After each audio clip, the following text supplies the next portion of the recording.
गुलशन बिहार में मैं एक बाबा को जानता हूँ जो काला करते हैं। काला जादू? उसने बोला भाई एक काम कर, मैं तो रहता ही अकेला हूँ, तू चिल्ला मेरे घर में ही काट ले। दायरे से बाहर इसने पैर रखा और जैसे ही लड़की के करीब गया है अहमद, तो जानते हो क्या हुआ? क्या? दिल फट गया। अस्सलाम वालेकुम शेख साहब। वालेकुम अस्सलाम व रहमतुल्लाहि व बरकातहू। पहली कहानी। अहमद, ये कहानी मैं तुम्हें सुनाने जा रहा हूं, एक हकीकी किस्सा। हकीकी किस्सा? हाँ जी। हुआ कुछ यूं कि औरंगी टाउन है कराची की, एशिया की सबसे बड़ी कच्ची आबादियों में शुमार होता है। बहुत फेमस है जी। यहाँ पे कपड़े की दुकान, ईटीसी, खाने, और यहाँ के लोग बड़े खूबसूरत क्या हैं। बात? क्या बात है इस आबादी की? तो ये औरंगी टाउन का वाकया है। औरंगी टाउन में एक इलाका है जिसको कहते हैं दाता नगर। दाता नगर? दाता नगर एक इलाका है वहाँ, हाँ जी, हाँ जी, जो कतर हॉस्पिटल के करीबी है। कतर हॉस्पिटल, ठीक है जी। दाता नगर, दाता नगर में एक बिल्डिंग बनी हुई है, 3 मंजिला बिल्डिंग है। और उस बिल्डिंग में जो मालिक मकान है उस बिल्डिंग का, उसका एक ही इकलौता बेटा है। हाँ। एक बेटा है उसका। उसके बेटे को कबूतरबाजी का बड़ा शौक था।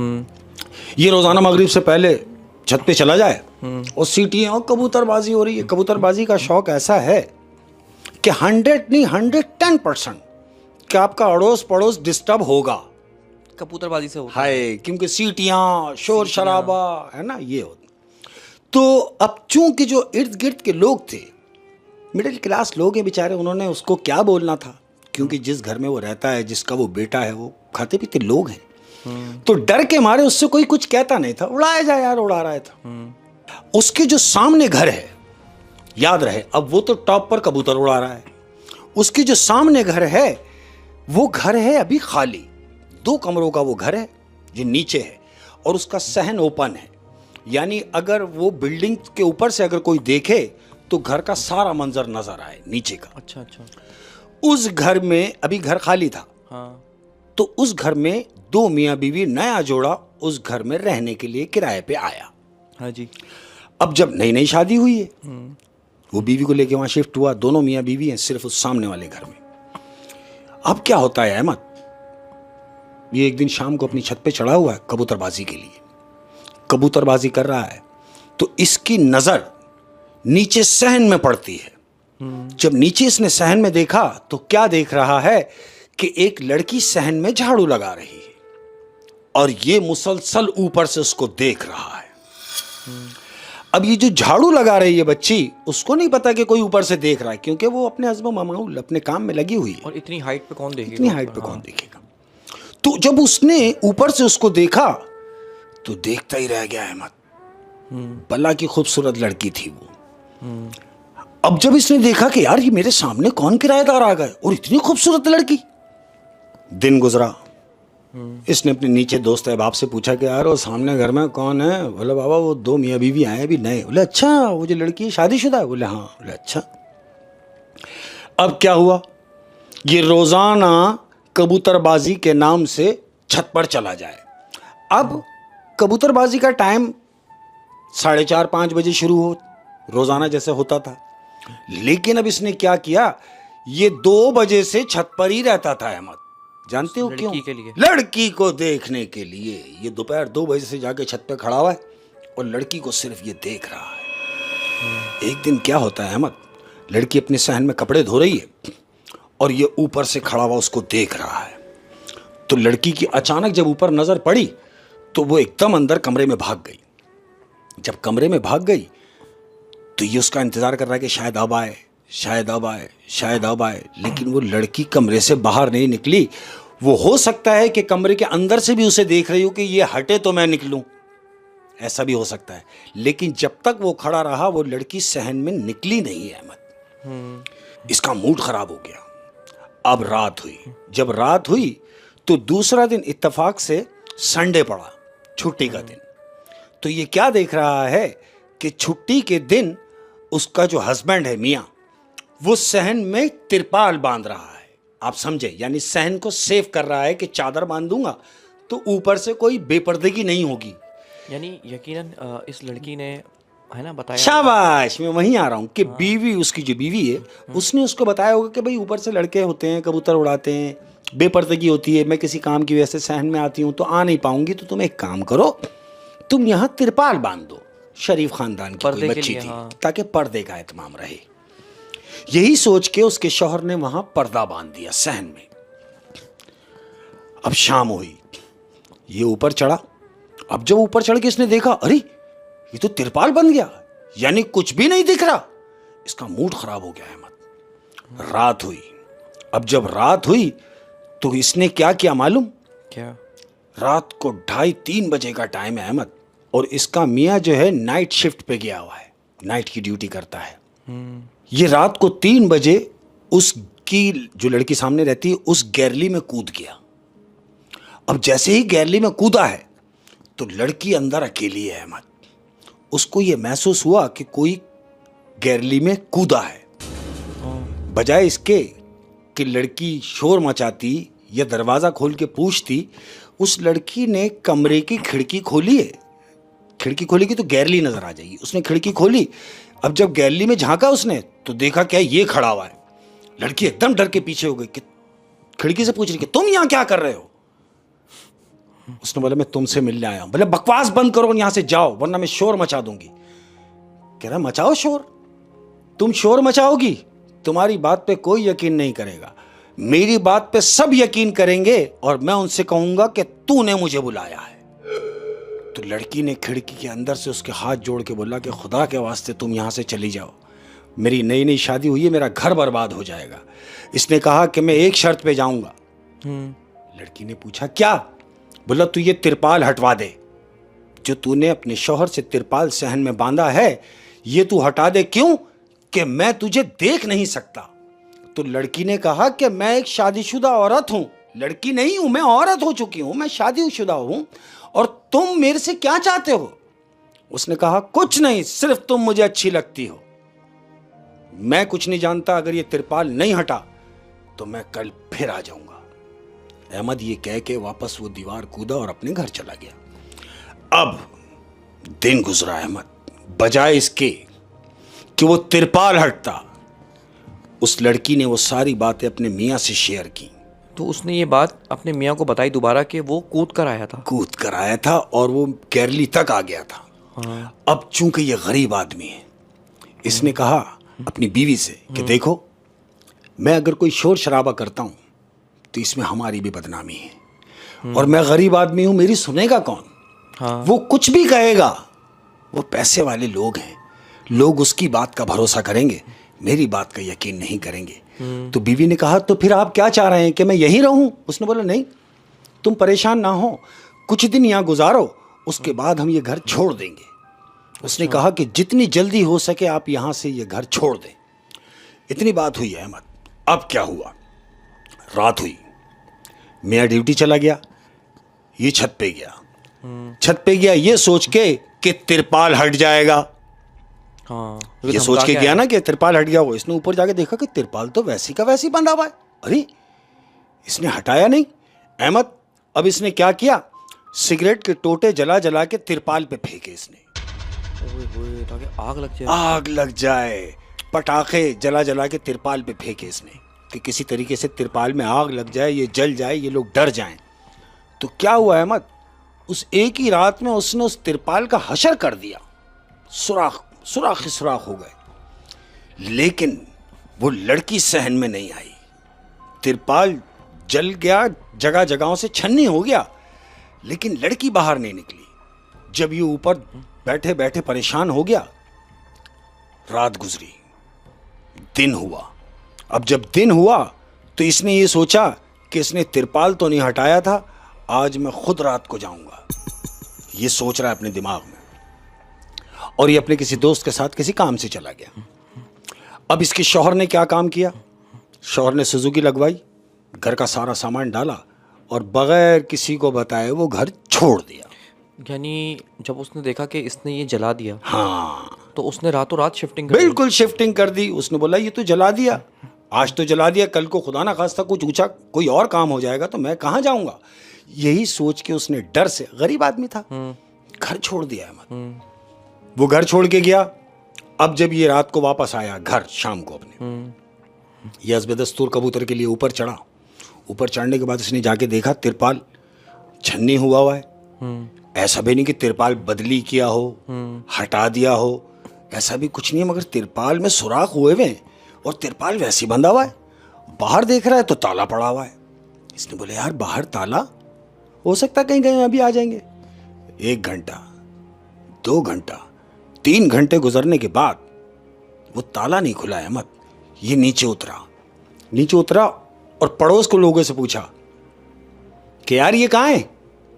तो पड़ोस के लोगों ने कहा कि तुम्हें नहीं पता। बोले क्या? बोले ये तो गए, ये तो आज दोपहर में घर छोड़ के चले गए। ये जोर से पूछने लगा क्या घर छोड़ के चले गए? बोले हाँ। अहमद एक अफसुर्दगी नहीं हो जाती, इसे ऐसा महसूस हो रहा अंदर से। ये खामोशी से ऊपर चला गया। अब इसने क्या किया जो नहीं करना चाहिए था अहमद, इसने नशा करना शुरू कर दिया। नशा करना शुरू कर दिया, आइस पीना शुरू कर दी इसने। ओह, इसने 2 महीने आइस पी, छत पर ही अपने आइस वाइस पी रहा है, नशे कर रहा है। अब जब वालदा इसकी जो माँ है, इसने देखा कि मेरा बच्चा कुछ कमज़ोर है, कुछ कमज़ोर सा लग रहा है, आखिर ऐसी क्या बात है इसको। तो जो इसके बचपन के दोस्त थे, उसकी माँ ने इसके दोस्तों को बुलवाया। वो 2 दोस्त आए इसके घर। तो इसकी वालदा इसके दोस्तों से मुखातिब हुई और उससे पूछ रही हैं कि भाई क्या तुम्हें मालूम है कि शाहिद की ये हालत हो रही है, तो ये क्या कर रहा है, ये किसी चक्करों में तो नहीं पड़ गया? तो दोस्तों ने कहा नहीं खाला ऐसी तो कोई बात नहीं है, हम तो साथ होते हैं, हमारे सामने तो कुछ भी ऐसा नहीं होता। कह रही है नहीं, तुम इससे पूछो, हो सकता है हमें ना बताए, तुम दोस्त हो, तुम्हें बताए। तो तुम इससे पूछो कि आखिर ऐसा क्या कर रहा है कि हम महसूस कर रहे हैं ना हमें टाइम दे रहा है, ना घर पे टाइम दे रहा है, सारा दिन सिर्फ छत पे रहता है, सारी रात छत पे रहता है और छत का दरवाज़ा भी बंद कर लेता है कि हम भी ऊपर चले जाएं। तो ऐसा नहीं है, पता नहीं क्या अकेला करता क्या है। इसके दोस्तों ने बोला खाला तुम परेशान ना हो, मैं पता करके तुम्हें बताता हूँ। अहमद पता करके क्या बताना था? इसके दोस्तों ने इससे पूछा हाँ भाई अब किन चक्करों में पड़ गया तू? बोले यार बस तुमसे क्या छुपाना, मैं आइस पी रहा हूँ आजकल। दोस्तों ने बोला क्या? वो भाई तू आइस पी रहा है मगर क्यों? बोले यार वो सामने जो लड़की आई थी ना, बस वो मेरे दिमाग पे सवार हो गई है यार, और बगैर किसी से बताए, बगैर कुछ मुझे बताए वो यहाँ से चली गई। तो वो दोस्त उससे कह रहे हैं ओ भाई मुझे एक बात बता, क्या उस लड़की से तेरी कभी बात हुई, कभी फ़ोन पे, कभी इशारे में, कभी कुछ? कह रहा है नहीं। तो कह रहा है फिर ये यकतरफा मोहब्बत है तेरी तरफ से, वो तो शादीशुदा है यार, उसके चक्करों में कहाँ पड़ गया तू? कह रहा नहीं यार मैं कुछ नहीं जानता, मुझे वो लड़की एक दफ़ा फिर नज़र आनी चाहिए। कि तो इसका जो दूसरा दोस्त बैठा हुआ है साथ में, उसने उससे बोला तू क्या चाहता है कि तुझे एक दफ़ा नज़र आ जाए? बोले हाँ यार कुछ ऐसा हो जाए कि मुझे वो एक दफ़ा करीब से नज़र आ जाए। तो वो जो दोस्त है उसका, वो कह रहा है सुन, गुलशन बिहार में मैं एक बाबा को जानता हूं जो काला करते हैं, काला जादू करते हैं, अगर तू बोले तो तेरी मुश्किल यूं हल हो सकती है। इसने बोला यार उसके लिए मुझे क्या करना पड़ेगा? कह रहा है काम करते हैं, अपन चल के पहले उनके कान में बात डालते हैं, फिर देखते हैं वो क्या करते हैं। कह रहा है ठीक है तू मुझे उनके पास ले चल। अहमद ये दोनों दोस्त उसको लेके उस बाबा के पास चले गए। बाबा के पास ही पहुंचा, बाबा को उसने सारी सिचुएशन बताई। अब बाबा इससे क्या कह रहे हैं? कह रहे हैं सुन 11 दिन का चिल्ला है, चिल्ला 11 दिन का चिल्ला। अब ये तीनों बैठे हैं, 2 दोस्त और तीसरा ये खुद। तो उनमें से एक दोस्त ने पूछा बाबा से, बाबा ये जो 11 दिन का चिल्ला तुम बता रहे हो ये करना कैसे है? तो बाबा बता रहे हैं कि करना ऐसे है कि एक दायरा खींचना है, चौक मार के एक दायरा बनेगा, उस दायरे के बीच में ये बैठेगा और उस 11 दिन यानी उस दायरे में ही रहेगा, इसका खाना पीना सारा दायरे में ही हो, ये दायरे से बाहर ना आए। 10 दिन प्रॉपर होंगे, लेकिन जब 11वां दिन होगा तो 11वें दिन इसको कोई भी शय, कोई भी चीज दायरे से बाहर इसको बुलाए तो इसको जाना नहीं है जब तक इल्म कंप्लीट ना हो जाए। मतलब इसने दायरे के अंदर रह के 11 दिन पढ़ाई करनी है काले जादू की। काले जादू की। अब वो दोनों दोस्त, उन्होंने कहा कि यार 11 दिन। बोले ठीक है बाबा, हम प्लान करते हैं और कल आपके पास आते हैं। बाबा ने बोला ठीक है। अब ये दोस्त इसको ले गए घर, और घर जाने के बाद इसको बोला तू तो लेट जा, इसको सुलाया। अब वो जो दोनों दोस्त हैं इसकी माँ से मुखातिब हुए हैं कि देखो खाला, इसने शुरू कर दिया है नशा। इसकी माँ ने कहा क्या? बोले हाँ खाला, इसने नशा शुरू कर दिया है। बोला फिर अब क्या करना पड़ेगा? तो वो दोस्त कह रहे हैं कि इसको कम से कम 10 से 12 दिन किसी हॉस्पिटल में एडमिट करना पड़ेगा। तो मां कह रही है तुम दोस्त किस काम के? अरे भाई ये कुर्बानी तुम दोगे? मेरे बच्चे को ठीक करो, मैं कुछ नहीं जानती। 10-12 दिन लगेंगे, पैसा कुछ भी लग जाए उसकी परवाह नहीं है, लेकिन याद रहे कि इस बात का किसी और को इल्म नहीं होना चाहिए तुम्हारे और मेरे अलावा कि मेरे बच्चे ने नशा शुरू कर दिया है। उन्होंने खाला तुम फिक्र नहीं करो, हम इसे एडमिट कर देते 10-12 दिन के लिए। उसने बोला हाँ ठीक है। अब मां से झूठ बोला गया ये बोल के कि हम इसको एडमिट कर रहे हैं हॉस्पिटल में, लेकिन उसको वो बिठाने जा रहे थे चिल्ले में। और चिल्ले में कहां बिठाते? जहां बाबा रहता है गुलशन बिहार में, उसी गुलशन बिहार में पहाड़ी के ऊपर एक कच्ची आबादी है, वहां पर उनका एक दोस्त था, वो अकेला रहता था अहमद। उसने बोला भाई एक काम कर, मैं तो रहता ही अकेला हूं, तू चिल्ला मेरे घर में ही काट ले। इसने बोला हाँ, माँ को ये पता रहेगा कि मैं हॉस्पिटल में एडमिट हूं, मेरे 10-11 दिन यहां निकल जाएंगे चिल्ले के। ये दोस्तों में आपस में बात हो रही है, ऐसा ही हुआ अहमद। अब माँ ये समझ रही है कि बेटा हॉस्पिटल में है, ठीक है, ये बैठ गया चिल्ले में।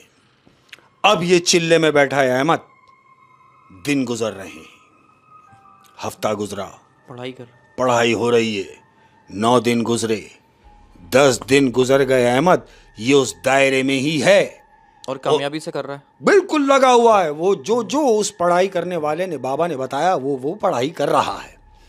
अब आ गई 11वें दिन की रात, यानी फाइनल डे है आज, फाइनल डे है। ये 11वें दिन की रात को दायरे में बैठा हुआ है अहमद और अपनी हस्ब दस्तूर पढ़ाई कर रहा है। न जाने क्या पढ़ रहा है, पढ़ रहा है। तो पढ़ते पढ़ते इसने क्या देखा कि दायरे के बाहर इसका बाप खड़ा हुआ है। इसने नजर मारी तो बाप उससे कह रहा है अरे मेरे बच्चे, मैं तुझे कहां कहां नहीं ढूंढा और तू यहां बैठा हुआ है। चल, तेरी मां परेशान हो रही है, घर चल, आजा मेरे बच्चे, शाबाश।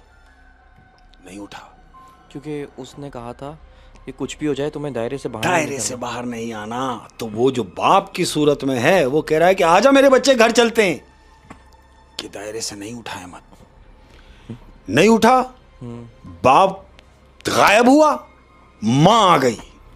दायरे के बाहर मां खड़ी हुई आवाज दे रही है शाहिद मेरे बच्चे, मैं तुझे कहां कहां नहीं ढूंढ के आ रही, मैंने तुझे कहां कहां तलाश नहीं किया और तू यहां आया कैसे? चल मेरे बच्चे, घर चल, मैं तुझे खाना खिलाऊंगी मेरे बेटा, आजा, शाबाश। मां को देख के भी नहीं उठाया मत, वो बैठा हुआ है, सिर्फ पढ़ाई में लगा हुआ है। अब रात के बज रहे हैं 12 बज रहे हैं अहमद, और ये दायरे के बीच में बैठा हुआ है। तो जानते हो सामने क्या देख रहा है? वो देख रहा है दायरे के बाहर वो लड़की खड़ी हुई है जिसके लिए ये सारे जतन कर रहा है। वो लड़की आ गई, लड़की सामने आ गई, और लड़की क्या कह रही है मालूम? क्या? लड़की इससे कह रही है कि मैं नहीं जानती थी कि तुम मुझसे इस हद तक मोहब्बत करते हो, इतना चाहते हो मुझे कि मेरी वजह से तुमने ये 11 दिन का चिल्ला कबूल किया, और चिल्ले की वजह यानी मेरी वजह से तुमने चिल्ले के अंदर बैठना कबूल किया, लिहाजा मैं तुम्हारे बगैर नहीं रह सकती, आ जाओ मेरे पास। अहमद, क्योंकि वो तो करी उसी के लिए रहा था। ये उठा, दायरे से बाहर इसने पैर रखा, और जैसे ही लड़की के करीब गया है अहमद, तो जानते हो क्या हुआ? क्या? दिल फट गया, दिल फट गया उसका। क्यों? कि वो लड़की नहीं थी, वो तो कोई भयानक शय थी अहमद। जो ये बाहर निकला, लड़की समझ के और जैसे ही उसके करीब गया तो उसका हुलिया देख के उसका कलेजा फट गया, मर गया। बुरे बुरे का अंजाम बुरा। बुरे का अंजाम। और पता नहीं यार, लोग मोहब्बत में इस हद तक चले जाते हैं। सबसे पहले तो नशे में चले जाते हैं, देखो ये भी गलत है, लेकिन फिर काले जादू की हद तक पहुंच जाते हैं। ये कितना गलत है यार। भाई आप ये देखें तो दुनिया और आखिरत दोनों बर्बाद। आप अपनी जान को नुकसान पहुंचा रहे हैं, और वालिदैन का क्या कसूर है यार जिनको तुम सजा दे रहे हो। एक जवान औलाद अगर किसी गलत काम में पड़ जाती है तो इसमें वालिदैन का क्या कसूर है। लोग कहते हैं जी सोबत से ही सोबत का असर होता है, तो ठीक है होता है, मैं मानता हूं, लेकिन इंसान अशरफुल मखलूकात परवरदिगार ने उसको कहा है, तो उसको इतना तो शऊर होना चाहिए कि क्या गलत है और क्या सही। जब वो एक शादीशुदा बच्ची है, तुझे क्या जरूरत है किसी की जिंदगी में इंटरफेयर करने के लिए? नहीं करने का काम है, नहीं करने नहीं। का काम। और इस हद तक कि तू उसके लिए चिल्ले में बैठ गया, तो जान ही से जाओगे और क्या करोगे? जान ही से जाओगे। क्या बात है, क्या बात है शेख साहब। और जाते जाते अपनों से कोई बात। अपने प्यार करने वालों के लिए खूबसूरत बात, मेरे बच्चों जो जहां से भी है, वो किसी भी उम्र के हैं, मेरे लिए काबिल एहतराम है। और सबके लिए एक बात कह रहा हूं कि बेहतरीन दिनों के लिए, अच्छे दिनों के लिए, अरे भाई बेहतरीन दिनों के लिए बदतरीन दिनों से गुजरना पड़ता है। अस्सलाम वालेकुम व रहमतुल्लाहि व बरकातहू।